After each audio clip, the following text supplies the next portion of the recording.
ধর্ষণ মামলায় যাবজ্জীবন কারাদণ্ডের রায়। সিপাহীজলা জেলা ও দায়রা জজ আদালতের মাননীয় বিচারপতি শঙ্করী দাস এক গুরুত্বপূর্ণ রায় ঘোষণা করেন।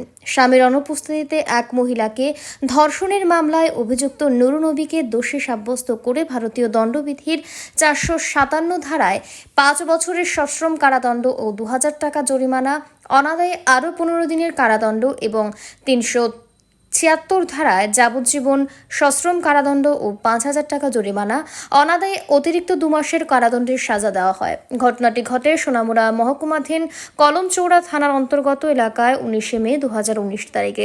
পরদিন অর্থাৎ 20 মে 2019 তারিখে ধর্ষিতার অভিযোগের ভিত্তিতে কলমচৌড়া থানায় মামলা নথিভুক্ত করেন তৎকালীন ওসি রাজীব সাহা। মামলার তদন্তভার ছিলেন এসআই দুর্গা কুমার রাঙ্খল।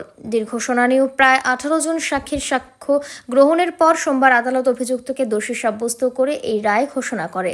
এই দিনের রায় প্রসঙ্গে সরকারি কৌশলী পিপি গৌতম গিরি জানান, এটি ন্যায় বিচারের দৃষ্টান্তমূলক রায়।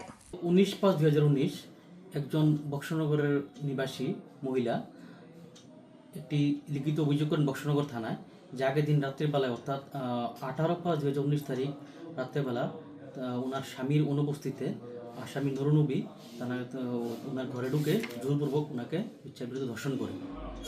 তারপরে মামলা লিপিবদ্ধ হয়। মামলা লিপিবদ্ধ তখন ওসি ছিলেন রাজীব সাহা।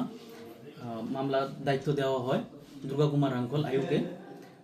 আয়ু তদন্ত করে টোটাল 18 জন সাক্ষী বাকি লিস্ট সহকারে মাননীয় আদালতে আসামির বিরুদ্ধে চার্জশিট দাখিল করেন ভারতীয় দণ্ডবিধির 457 এবং 376 আইপিসি লগে 506 আইপিসি ধারা।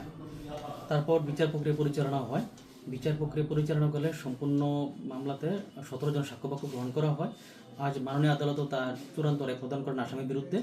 আসামিকে 457 ধারায় 5 বছরের সশ্রম কারাদণ্ডের নির্দেশ দেন, সাথে আরও 2000 টাকা জরিমানা নির্দেশ দেন। অনাদায়ে 15 দিনের আবার জেল ভোগ করতে হবে।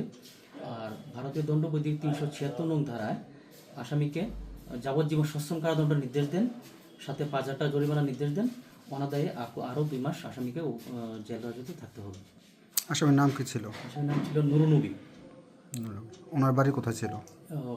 কলমচৌড়াতে। ব্যুরো রিপোর্ট, অবিরাম 24/7।